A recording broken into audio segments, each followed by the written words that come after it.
And looking at this Wikipedia entry, Texas v. Pennsylvania, I'm like, who in their right mind would think we are not on the path to civil war? There's no question that there's a very scary rise right now in America, especially amongst the right and the GOP, towards pushing forward legislation that directly targets various communities, marginalized communities, as well as continuing their march towards, theocratic rule by a Christian minority. That seems to be something that is happening. It's not something that you have to fearmonger or use as a soundboard just to talk about the upcoming civil war. Tim's not able to see it through that lens, of course. For Tim, this is like, hey, a random person smashed into a Trump store. That was an attack by Antifa, and right now we are on the verge of something truly terrifying happening.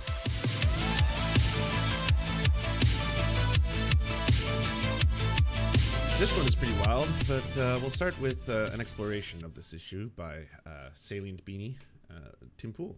GOP has declared Joe Biden illegitimate and also demanded an end to abortion. Now, that second one, I understand. That first one, I think, is particularly worse, but I think both of these scream, oh, you're going to hear it. You ready?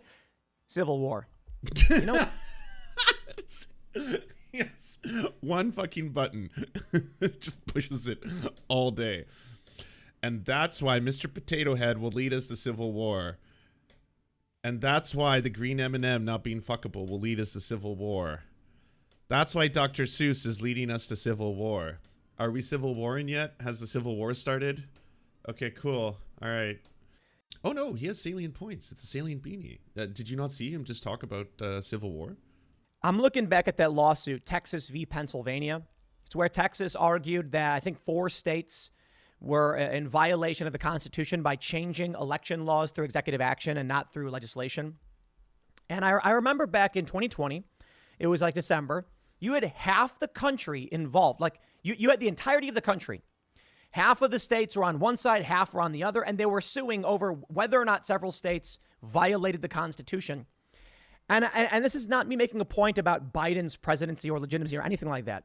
I'm not going to comment on that. You guys can comment.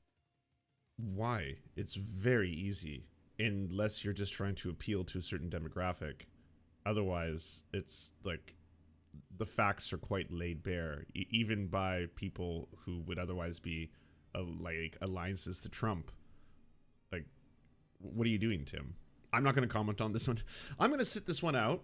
Because obviously there is some confusion, Venezuela, voting systems.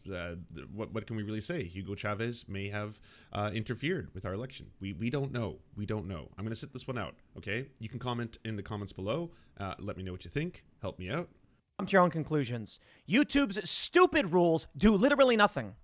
No, I'm looking at this and I'm like, that's why you won't talk about it, because YouTube is going to clamp down on you. So you do want to talk about how you think the election was stolen. Civil war. Since 2020, there have been a lot of people who have denied or just don't believe we're on that path. And then we see this story. Texas GOP is declaring Biden illegitimate. Of course they would. Why wouldn't they? Texas sued at the Supreme Court level, arguing this in 2020. You think they just forgot? But the abortion issue is, as I've stated, the major, what I believe could be a major catalyst for the Civil War. I don't know. Oh, man. Does Tim have any idea what a second American Civil War would result in? The amount of fucking bloodshed, loss of life, destruction, violence, destabilization, the horror? Like, why does he always talk about it like, all right, exciting, everyone. I think we got it. I think we're on the verge. This might be it. I think we finally have the catalyst. We could civil war very shortly. Exactly what's going to happen. I'm not a psychic. I'm just looking at all these pieces. Oh, yeah, I know. Yeah, your predictions about the election was what? Trump wins 48 states, 49 states, landslide. Yeah, no, you were dramatically wrong about most things, to be honest. Falling down and being like, man, it's looking really bad. There's more. Facing the boot of the authoritarian fascist government. Morning. Civil war was trending to the tune of 87,000 tweets. Again, now, look how delighted he is. This is like a kid in a candy store. Civil war, 87,000 tweets. We are on the verge, friends. So close. So have you bought ammunition? Have you bought guns? Get lots of guns, get lots of ammo, because we're going to have ourselves a time. It's going to be delightful. Of course, many of these prominent tweets are specifically about Juneteenth, the actual civil war in the United States and the end of slavery, and then what Juneteenth meant, because today is where Juneteenth is yesterday, but the federal government is observing it today. You might notice your banks are closed, or maybe you have off from work or something like that. Me personally, I'm like, cool, extra hot. Because he thinks it'll get him into one of the blockbuster movies he so desperately wants to live. I don't know if everyone remembers. There was a period of time when everyone started thinking that bath salts, aka drugs bought on the internet, were capable of turning humans into zombies, and that this was going to be the start of the zombie apocalypse, and that soon we were going to see headlines day in, day out about someone consumes bath salts, they turn into a zombie, they eat someone else, and then that person turns into a zombie, and then the zombie horde spreads, and then all of a sudden we have zombification, and the world is overrun, and World War Z starts, and all that kind of stuff. And there was obviously a large contingent of the internet that got really excited at that prospect, because it was like, oh, cool. The same thing with preppers.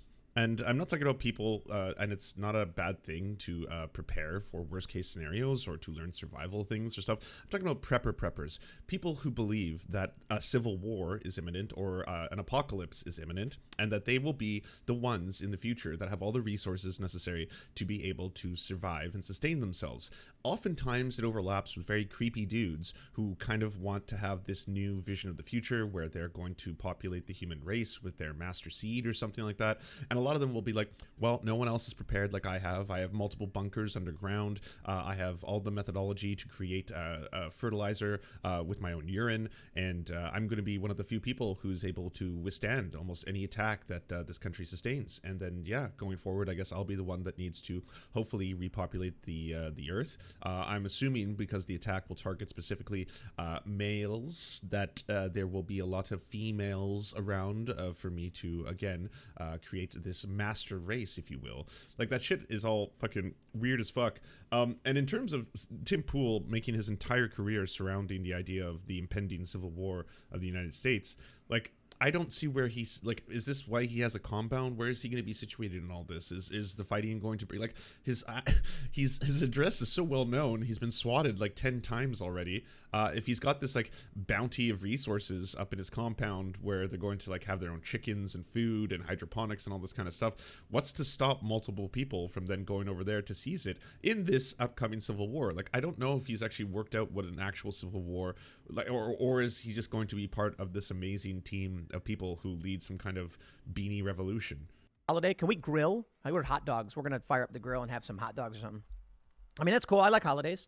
I like holidays that celebrate freedom. I think slavery is bad. So, you know, whatever. But anyway, whoa, brave. Fucking look at this hero. Digress. We are now looking at a major catalyst in abortion. And we're looking at this idea that Joe Biden didn't win. It's not going away. Donald Trump's launching of Truth Social was actually a tremendous success.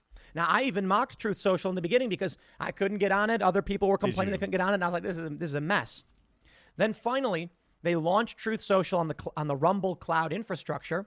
And it was like the floodgates had opened up. Now you go to Truth Social. So, I mean, I'm going to pick this far left publication, the New York Post. Trump reportedly blames Google for Truth Social failure. Is Google trying to fuck me? Donald Trump has reportedly been telling associates that Google has been sabotaging his new social media platform by not making it available on Android devices. Is Google trying to fuck me? The former president said, and asked why he had not been taken out to dinner first. His remarks were first reported by the Rolling Stone. Truth Social, which was created as a right-wing alternative to Twitter after Trump was banned from the microblogging site as part of his January 6th riot at the U.S. Capitol, was launched in February. The app has only been available on Apple devices. As of Thursday, Truth Social cannot be downloaded by anyone using Android, which controls nearly 70% of the global operation system market and 42% of the domestic market. He keeps hearing about how Google and YouTube have it out for him, including Truth Social, and I think he's taking it seriously. A source was quoted. Despite Trump's suspicions, Truth Social is inaccessible to Android users because it has yet to file the required paperwork seeking approval for its listing on the Play Store, Rolling Stone reported, citing an individual familiar with the matter and 2 Trump world sources with knowledge of the situation. Fucking boomer shit. The Post has reached out to comment from the former president and to Google seeking comment. Trump has touted Truth Social and vowed to stay off Twitter despite Elon Musk's pledge to reinstate the former president's account should the Tesla boss complete his $44 billion takeover. Yeah, that doesn't look to be happening. Since the launch, Truth Social has experienced technical glitches and a departure of key executives despite the fact that it has been downloaded roughly 1.4 million times. This is a great success in Tim Pool's mind. Just last month, Trump reportedly brought up the topic of Google's alleged ban of Truth Social. He said he would have wondered aloud whether the company was trying to screw with me. On at least one other occasion, the 45th president asked his associates, "What's up with Google? What's up with Google?" Like, if you're spending millions and millions of dollars launching this, you don't have one person to tell you, by the way, we need to file like the approval paperwork to get it on the Play Store. Devin Nunes, the former GOP congressman who was named CEO of Truth Social's parent company, Trump Media and Technology Group, said earlier this month that he expects the app to be available on web browsers by the end of May. In a post on the platform, Nunes said that Truth Social has not been approved for launch in the Google Play Store and Android devices. Either way, Tim. The engagement is insane. The paperwork to get on Google's Play Store takes 50 minutes. They're avoiding on purpose for a talking point. I mean, you could even say, and not that they would ever do this because they love monopolies, but there is a massive problem with corporate monopolies in the tech world, especially with Google and how it prioritizes search results. Like that's well documented at this time. Look towards the latest John Oliver episode. He did a really, really good job talking about antitrust laws and how Chuck Schumer's daughter really poses a conflict of interest for Chuck Schumer to actually follow through on legislation that is now being tabled in the U.S. Very important legislation that should hopefully go to pass. I mean, should, as in it would be a very good thing if it did. It probably won't. But it was a great episode. People have found a way to share their ideas. But let me show you what's going on with this, because we've got civil war trending, and a lot of it is people overtly calling for it. You've got January 6th. You had an attempted assassination of a sitting Supreme Court justice. You had a man with Antifa tattoos slam into a Trump merchandise store. Now, I guess he had a Wait, what? The opening salvo of the Civil War. It will not be televised. It will be on Timcast. A tattoo of a band that's like associated with Antifa. So I want to make sure I'm being as clear as possible. Hit an yes. Oh, thank you for the clarity. Anti-Trump sticker on his car, and then he ran the store saying he was hearing voices, and I'm like, people are losing it. The country is destabilizing.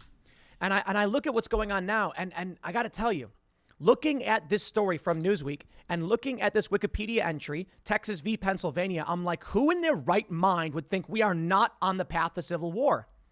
There's another tweet I saw. I retweeted it. I don't have it pulled up, showing political tension is higher now than it was. Okay, so I think we've heard enough from Tim. Basically, Tim, who aligns himself with the far right frequently, Jack Pasabek, for example, is on his show a lot, is obviously looking at this entire thing through the lens of he's going to be aligning himself with the people who are pushing for a very far right agenda and the rise of what you can consider neo-fascism, in a post-Trump, post-MAGA era. We are now entering the dark MAGA period. There's no question that there's a very scary rise right now in America, especially amongst the right and the GOP, towards pushing forward legislation that directly targets various communities, marginalized communities, as well as continuing their march towards, theocratic rule by a Christian minority. That seems to be something that is happening. It's not something that you have to fearmonger or use as a soundboard just to talk about the upcoming civil war.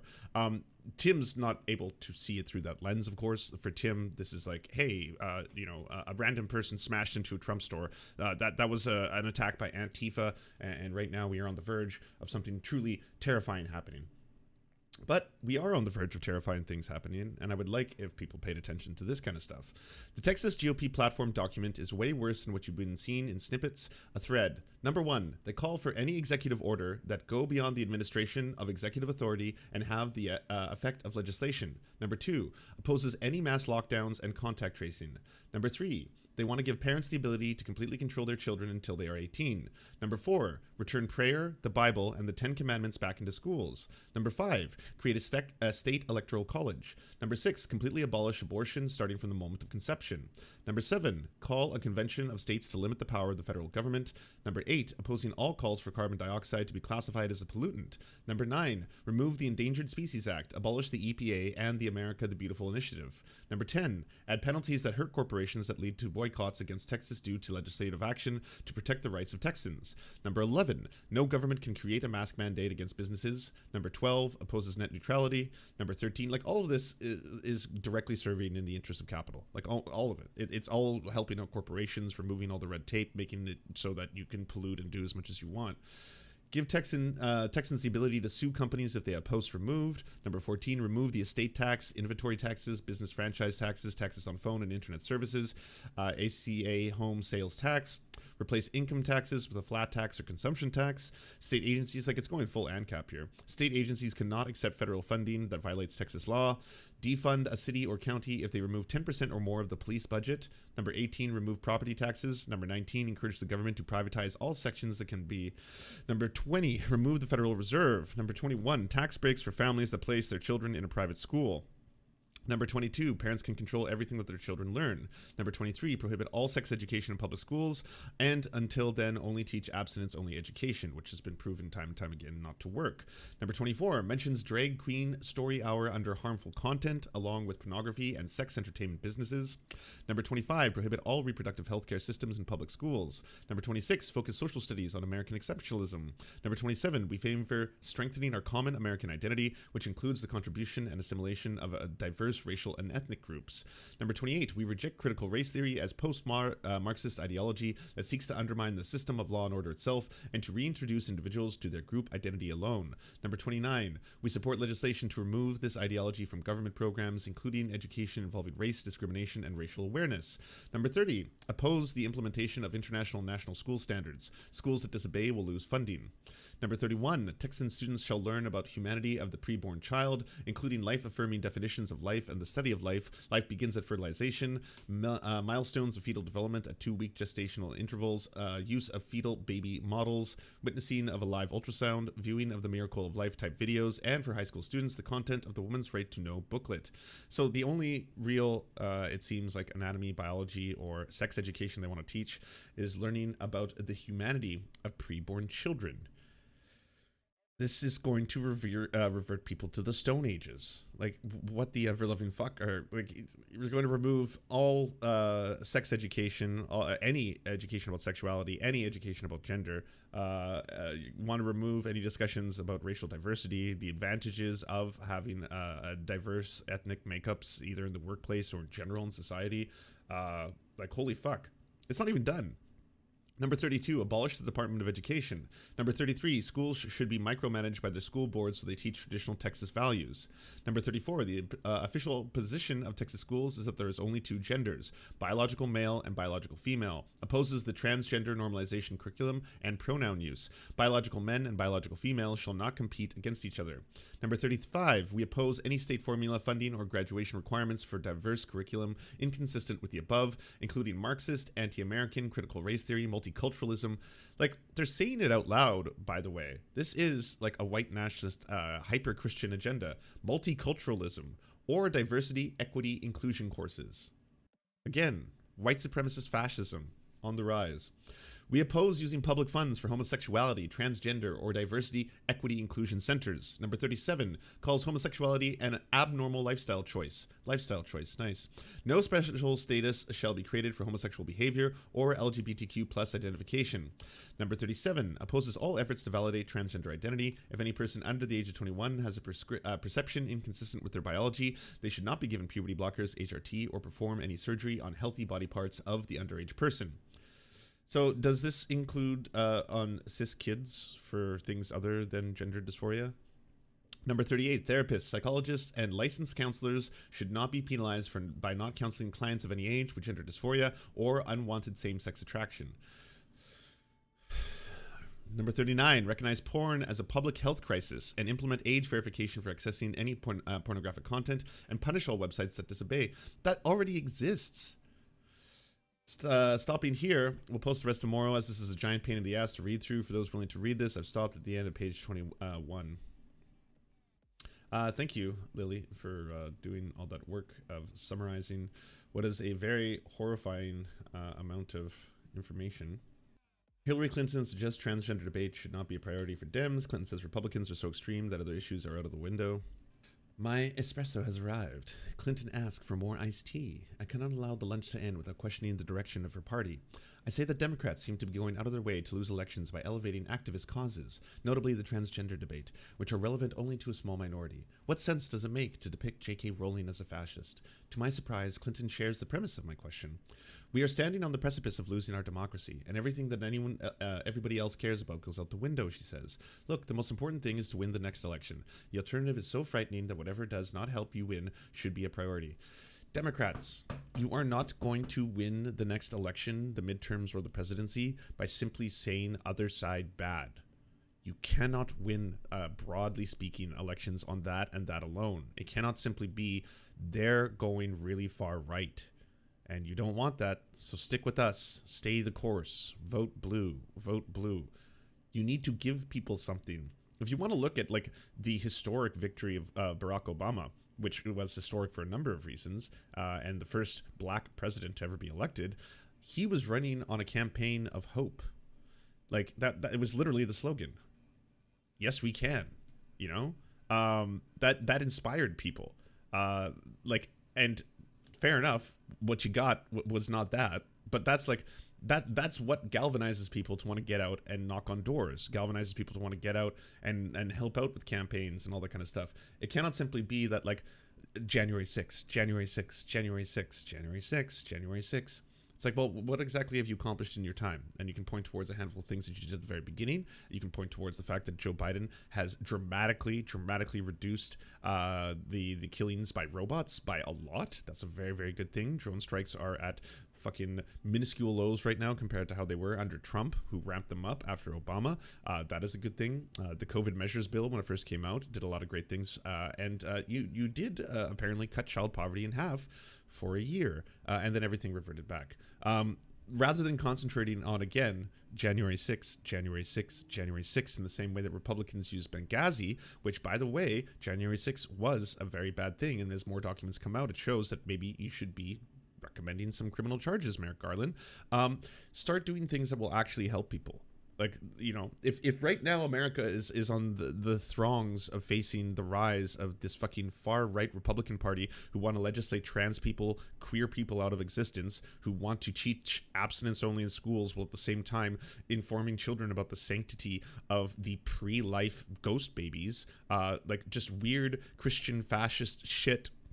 If that is the way the right is aligning themselves, if that is the future of the GOP, dark MAGA, whatever you want to call it, well, then you have to meet them on the other end by helping people's material conditions, helping their fucking lives. Joe Biden, executive order right now, pardoning all nonviolent drug offenders. That will disproportionately help a lot more black Americans as well.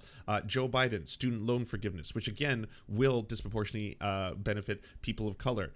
Joe Biden, like there's a list of things you could start doing immediately to show, hey, by the way, we are going to meet this fucking horrifying fascism with actual tangible solutions that impact your lives. Senate Republicans objected to the extension of the school lunch program. It cost $11 billion. Last week, the Senate Armed Forces Committee, in a 2-3 vote, approved an additional $45 billion to Biden's $813 military budget, which is now $857 billion total. This is a graph to show you the difference between the school lunch program, which again feeds about close to 10 million children, and Biden's military budget. And the Senate proposal is the new part, added in green. It's gonna hit $1 trillion soon. $1 trillion going right into the military budget. One little piece of wholesomeness. Folks are praising Jennifer Lopez for introducing her child using they/them pronouns. In a recent performance, Jennifer Lopez introduced her child M using gender-neutral pronouns. As you're likely somewhat aware, J.Lo shares a 14-year-old twins, M and Max, with her ex, Mark Antony. M has actually joined Jennifer on stage in the past, duetting Limitless.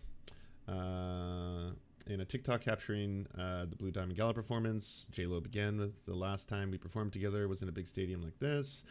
I asked them to sing with me all the time, but they won't, so this is a very special occasion. They are very, very busy, booked, and pricey. It cost me when I come out. Obviously, this is not the real world. It's not, it's not going to change anything, but it is very nice to see. Do you enjoy the Serfs, but prefer not to have to use your eyeballs? Many are saying this. Well, we've got the solution for you. It's the Serf Times in podcast form. Available on most major podcasting networks now. If you enjoy it, please consider leaving a good review and feedback because it really helps the show out, apparently, and it's free, just like the podcast. To our gods, Xander Corvus and Peyton L. Just, we are prepared to embark on a mighty jihad in your name. To our monarch, Tom Spiker, we are but your humble jester, attempting in vain to get you to laugh. To our valiant knights of the Round Table, Benji Arnie, Tech Tink, Scary Earth Human, Tony, DM Rivera, Resident Scarecrow, Sir Nickus, Mayred, Cheryl Alvarez, Ruby Kelly, Brandon, Words Greenwood. It doesn't matter what I believe, it only matters what I can prove.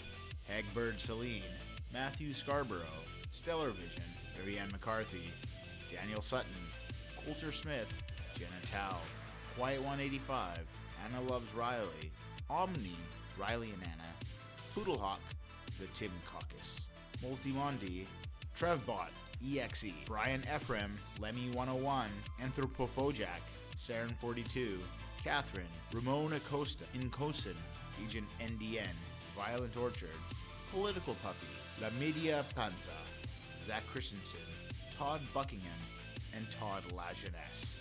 We raise our mugs and salute our brave heroes off to another glorious conquest.